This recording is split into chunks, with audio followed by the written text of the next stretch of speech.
Hi guys, it's Mrs. Magana here. Today we're going to talk about artist Keith Haring. And Keith Haring was actually popular in the 1980s in New York City and within the pop art community because of his many different styles that he had. And he had all these sort of different symbols in his artwork. Today we're just going to create one of his symbols, if you will, and you could make up your own if you'd like, or you could even look at that PDF file that I had enclosed and see all the different sort of images and maybe even recreate one of those for yourself. Now, I actually have done this project before with my second graders.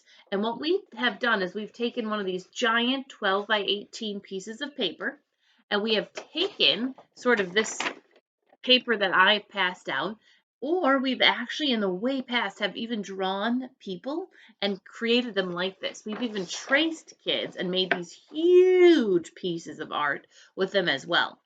The cool thing about Keith and why I want to bring him up right now is he actually did do a lot of different things with public art and for people.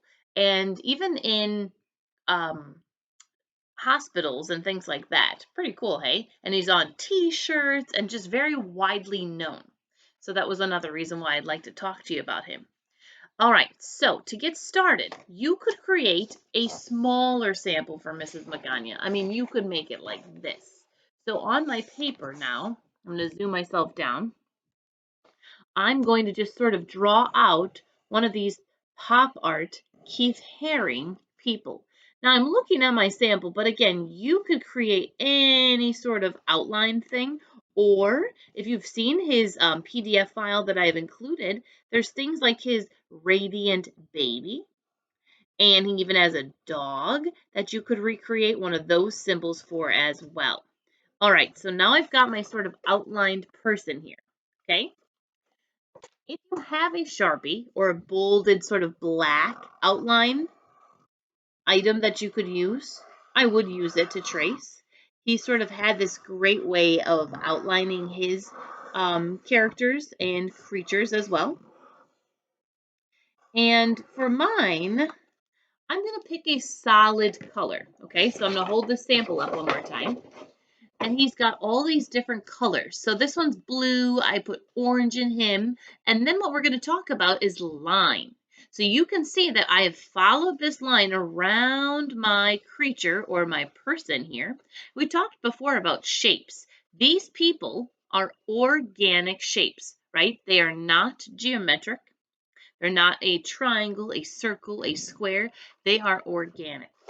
Okay, so with my organic shape, maybe I'm just going to sit and color him. You know my favorite color is purple. Okay, so I'm going to just kind of zoom that down at a very odd angle. I apologize here, but I think you'll understand. When I go to color in, I'm sort of coloring one direction and sort of fill this in. Okay, and down here.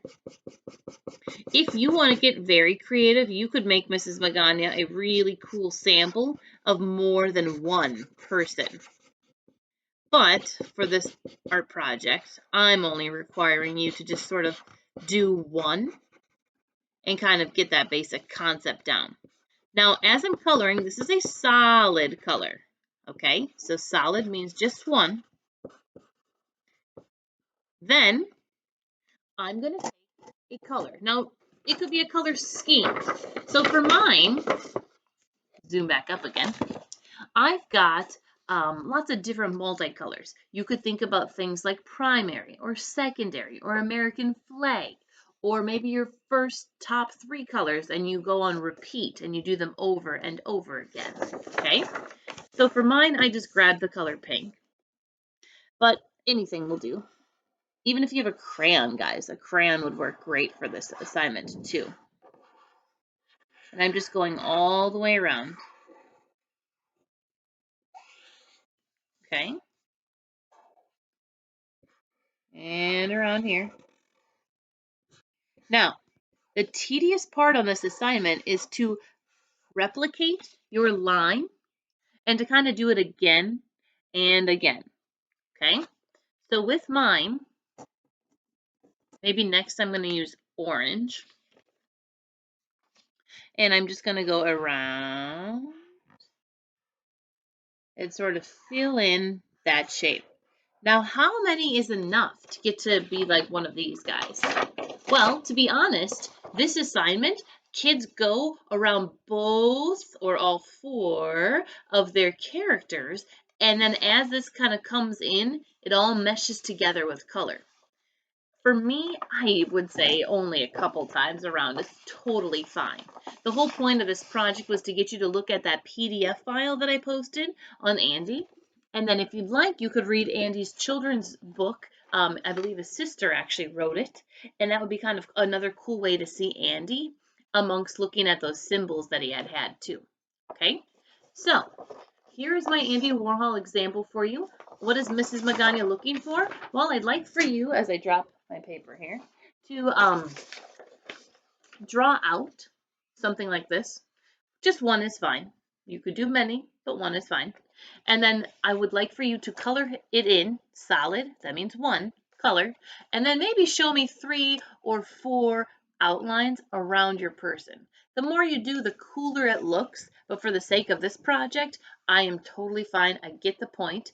And the whole point also would be that your neatness counts. So again, if you don't have paper and pencil to do this project, you can use your Seesaw, your computer, and I bet that paintbrush tool or like that marker tool in there would absolutely get you the same effect.